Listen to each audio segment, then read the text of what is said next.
medyo nakakaba po kung magkakampi po kami or kakalaban. Ito na, this is it. Ito na yon. Feeling ko same tayo ng mga energy. We are the Blazing Gen Z! Next Gen Power! Nalaman na natin ang unang pasabog this season at yan ay ang paghahati sa 2014 Clashers into 3 groups. Paano nga ba hinarap ng bawat grupo ang kanilang unang hamon? Ano kaya ang naging diskarte nila sa pagpili ng kanilang group leader? Yan ang sabay-sabay nating tutukan dito sa Behind the Clash.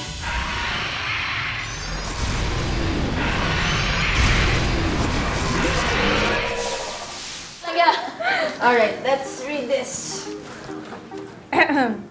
Ito ang huling clash assignment sa araw na ito. Ito ang huling clash assignment sa araw na ito. Ito ang huling clash assignment sa araw na ito. Pumili ng inyong clash leader. Bahala kayo kung sa... Bahala kayo kung sa paanong paraan kayo makakapili ng isa sa inyo para sa karangalang ito. Tandaan, vote wisely. Ayun na siya na nagsasalita. Kahit sa, ano pa lang, sa standby area pa lang po namin, si Ate Tanya po, siya po yung laging sa amin, nagbabantay sa amin. Halimbawa, wala si na mama, tinitingnan niya kami.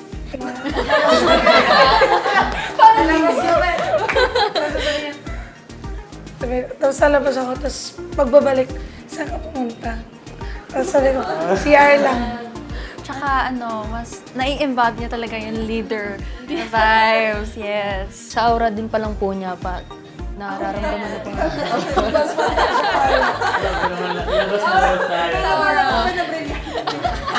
Siguro po, kaya majority po sa amin is pumili po sa kanya dahil nga po, sinabi po natin na destined po talaga siya since yung color po niya is yung nagsisymbolize din po sa group namin. Sure kayo? O, din na vote! Yes. Girl in yellow. Alright, thank you so much po for trusting me. I will be a good leader for all of you. I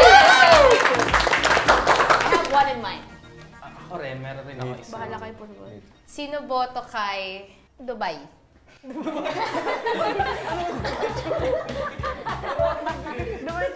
Who can be the leader, guys? Are you guys sure the shortest will be the leader?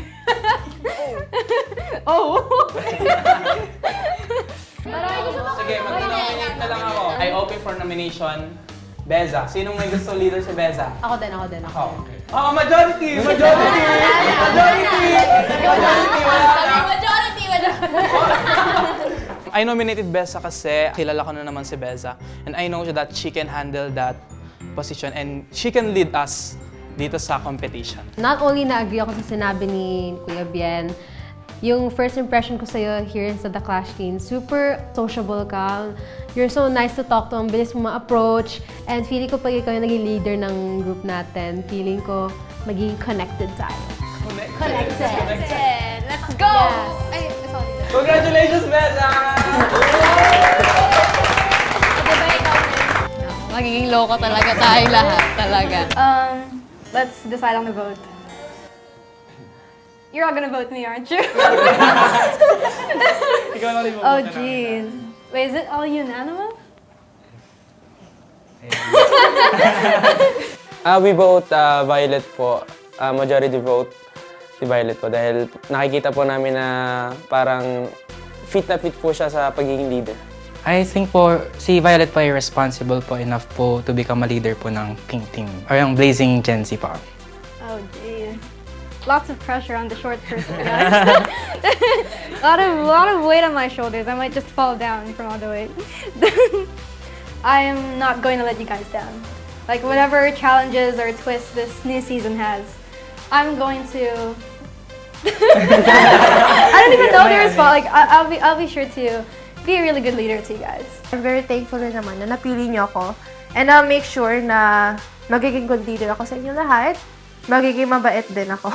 Hindi yung nakakatakot na leader na ano. So, thank you very much. Ayun, bilang leader, guys.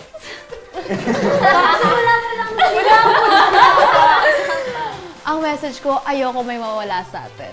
We are here to fight for our dreams, for our goals, and we are here to do our best. all those failures that we encountered are the reasons why we try again. Kaya, are you ready? Tatlong palakpak sa the next Gen Power! 1, 2, 3! Gen Power! Let's go! Ngayon na napili na ang mga group leaders, simula na ng paghahanda ng mga teen clashers para sa round 1. Iba't ibang preparasyon ang gagawin nila para patunayan na ang kanilang grupo ang mangingibabaw sa Clash Arena. Hello po!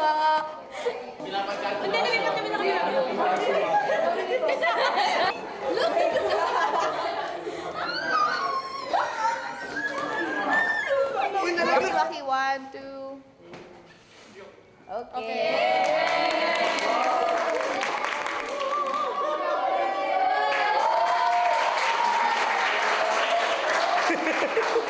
Uwi na ako?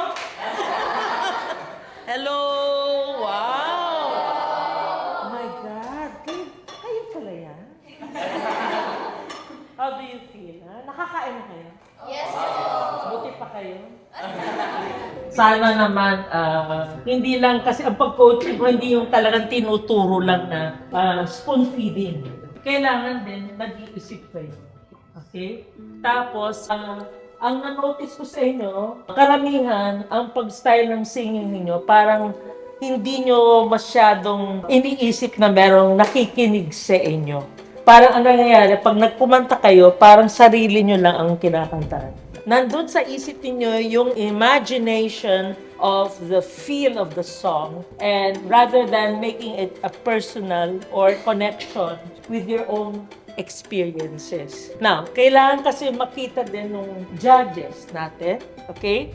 Yung truth, yung katotohanan, paano kayo nagko-connect din sa song. Tapos yung diction niyo, lalo na kung English, naku, patay. Ang mga articulation, di ba? Yung F nagiging P, yung V nagiging F, or just example lang yun. Pero hindi, wala naman nangyari yun. Kailangan lang awareness and consciousness. Okay, tapos yung technique ng pag-awit ninyo, minsan nakakalimutan ninyo yung posture nyo. Yeah, you favor one leg this way, sige, age nyo, teens na. Okay. Anyway, life goes on. Happiness and joy, which is part of the experience of the singing. So, kailangan maging second nature ng buhay ninyo. Kasi singers, ang gusto nyo maging yan ang career line ninyo. So at your age, at your young age, kailangan nandun na kaagad yung inyong mindset. Anyway, just a simple breathing exercise. Inhale to your nose, exhale to the mouth. Now, this time, instead of in exhaling, just like zing, kaagad. Ready? And Sing a mama sing. 3, breathe and Sing a mama sing a mama sing a mama sing a mama sing. Sing a mama sing. ho ho ho Ho ho ho. Too much air. Ho. Too much. Ho ho ho ho ho. Ba't kayo tumatawa? One more time. Ready and